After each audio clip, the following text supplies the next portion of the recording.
ত্রিপুরার বন্যা বিপর্যয় সামলাতে যেভাবে মানুষ সহযোগিতার হাত বাড়িয়ে দিয়েছে তা এক নতুন উদাহরণ তৈরি করেছে গোটা ভারতবর্ষে। আর এই কঠিন সময়ে একান্ত সামাজিক সংস্থার এই রক্তদান শিবিরের আয়োজন এক দৃষ্টান্ত। সোমবার জ্যাকসন গেট সংলগ্ন এলাকায় সামাজিক সংস্থায় রক্তদান শিবির উদ্বোধন করে একথা বললেন মুখ্যমন্ত্রী ডক্টর মানিক সাহা।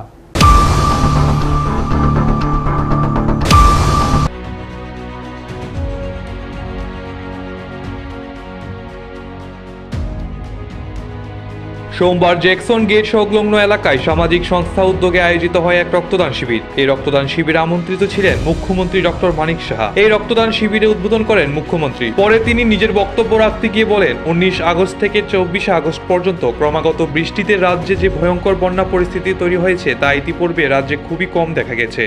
রেকর্ড পরিমাণ বৃষ্টিপাত হয়েছে এই 4 দিনে। গোটা রাজ্যে জুড়ে হয়েছে বন্যার জলে নেমে গেছে, কিন্তু রেখে গেছে তার ধ্বংসের চিহ্ন। রাজ্য সরকার 20 আগস্ট থেকেই এই বন্যা মোকাবেলায় তৎপরতা নেয়। পাশাপাশি রাজ্যের বন্যা পরিস্থিতির কথা জানানো হয় প্রধানমন্ত্রী নরেন্দ্র মোদী এবং কেন্দ্রীয় স্বরাষ্ট্রমন্ত্রী অমিত শাহকে। কেন্দ্রীয় সরকারের তরফ থেকে রাজ্যের বন্যা মোকাবেলার অভূতপূর্ব পদক্ষেপ গ্রহণ করা হয় এবং উদ্ধার কাজে পাঠানো হয় 4টি হেলিকপ্টার, এনডিআরএফ টিম। না চাইতেই ক্ষতিপূরণ করতে অগ্রিম 40 কোটি টাকা ডিজাস্টার ম্যানেজার ফান্ড থেকে রাজ্যকে দিয়েছেন কেন্দ্র।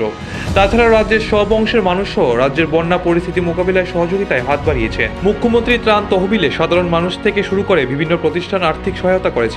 দেশের অন্যান্য রাজ্যগুলো থেকেও আর্থিক সহায়তা সহ বিভিন্ন ধরনের ত্রাণ সামগ্রী এসেছে। ইতিমধ্যে কেন্দ্রীয় একটি টিম রাজ্যের বন্যা পরিস্থিতি পর্যালোচনা করে দেখেছেন। দিল্লিতে তারা রিপোর্ট করবেন। সেই রিপোর্ট ভিত্তিতে কেন্দ্রীয় সরকার সহযোগিতা পাওয়া যাবে বলে মনে করছেন মুখ্যমন্ত্রী ডক্টর মানিক সাহা। অপরদিকে রক্তদান শিবির আয়োজন উপলক্ষে তিনি বলেন, এক সংকটময় মুহূর্তে রক্তদান শিবির আয়োজন করে সমস্ত সামাজিক সংস্থা মানুষের সামনে এক দৃষ্টান্ত স্থাপন করেছে। তিনি বলেন, প্রত্যেক সুস্থ সবল মানুষকে রক্তদানে এগিয়ে আসা উচিত। রক্তদানে শরীরে কোনো ক্ষতি হয় না, কিন্তু একজনের রক্ত 4 জনকে বাঁচাতে পারে। সুস্থ সবল মানুষ 18 বছর বয়স থেকে 65 বছর বয়স পর্যন্ত রক্ত দিতে পারে। রক্তদান শিবিরে বিনামূল্যে স্বাস্থ্য পরীক্ষাও করা হয়ে থাকে। তাই রক্ত দিতে এখন আর ভয় পান, নিজেদের সুস্থতার জন্যই তাদের রক্ত দেওয়া উচিত। পাশাপাশি মুখ্যমন্ত্রী বলেন, ব্লাড ব্যাংকে রক্ত মজুত রাখা যায় না। একটি নির্দিষ্ট সময়ের পর রক্ত নষ্ট হয়ে যায়। তাই চাহিদা এবং যোগানের মধ্যে সামঞ্জস্য রেখেই রক্তদান শিবির আয়োজন করতে হবে। আপনারা সবাই জানেন, আমাদের মাননীয় মেয়র সাহেব বিস্তারিত এখানে আলোচনা করেছেন যে 19 তারিখ থেকে 24 তারিখ পর্যন্ত যেভাবে এখানে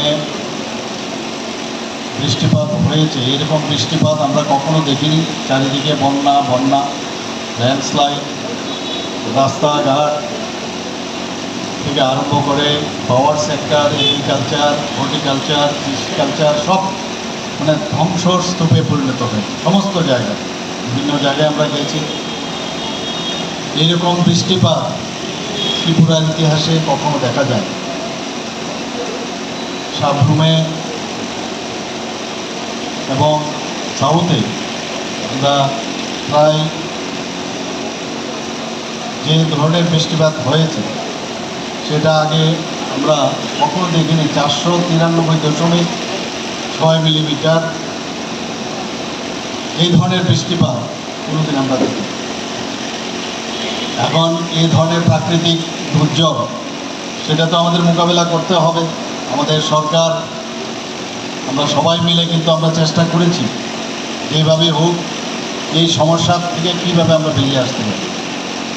আপনারা দেখেছেন মাননীয় প্রধানমন্ত্রী থেকে শুরু করে আমাদের মাননীয় হোম মিনিস্টার সাহেব আমাদেরকে কীভাবে হেল্প করেছে।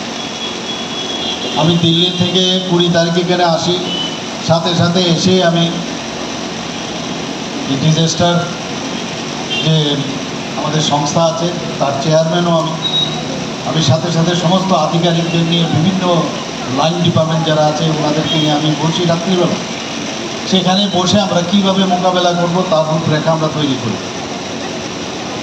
পরের দিন সকালে আমি মাননীয় হোম মিনিস্টার সাহেবকে আমি সব জানালাম এবং উনি এক কথায় বললেন, আপনার কি কি লাগবে আপনি।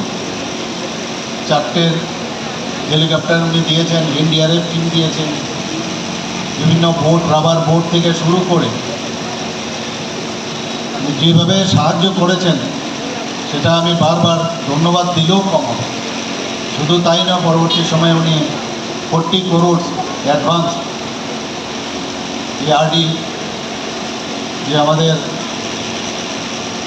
এনডিআরএফের এবং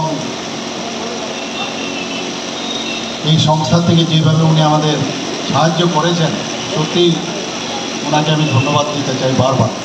পরবর্তী সময়ে ওনার সাথে আমার কথা হয়েছে এবং বলছে যে আমাদের ইতিমধ্যেই আমাদের সেন্ট্রাল টিম এখানে আসবে এবং তিনি সেটা পাঠিয়েছেন। গতকাল সেন্ট্রাল টিম এখান থেকে চলে গেছেন, ওনাদের সাথে আমার বিস্তারিত আলোচনা হয়েছে।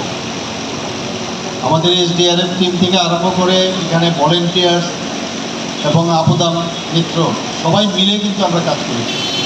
আমার সবচেয়ে খুশি এই কারণে, যেভাবে সাধারণ মানুষ, সমস্ত মানুষ, সব সম্প্রদায়ের মানুষ যেভাবে এগিয়ে এসছে, এরকম একটা দুর্যোগ থেকে কীভাবে আমরা বেরিয়ে আসি, সত্যি সেটা আমরা আগে কোনোদিন দেখি। যেখানে যায় মানুষ সাহায্যের হাত বাড়িয়ে দিচ্ছে। মুখ্যমন্ত্রীর ত্রাণ তহবিলে ওনারা যার যার ক্ষমতা অনুসারে ত্রাণ দেওয়ার ব্যবস্থা করছেন।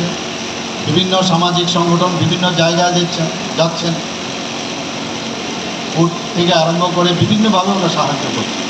সেটা এতে প্রমাণ করে যে যখনই কোনো সমস্যা আসে সবাই একসাথে মিলে তার মোকাবেলা করার ত্রিপুরা কিন্তু সারা ভারতবর্ষের মধ্যে একটা উদাহরণ হিসাবে এখন সমস্ত ভারতবর্ষ মানুষ জানতে পেরেছে। রক্তদান শিবিরের উদ্বোধনী অনুষ্ঠানের পর গোটা রক্তদান শিবিরটি ঘুরে দেখলেন মুখ্যমন্ত্রী এবং একান্ত সামাজিক সংস্থার পদাধিকারীরা। শিবিরে মুখ্যমন্ত্রী রক্তদাতাদের উৎসাহিত করেন। নিজস্ব প্রতিনিধি রিপোর্ট, এশিয়ান টাইমস।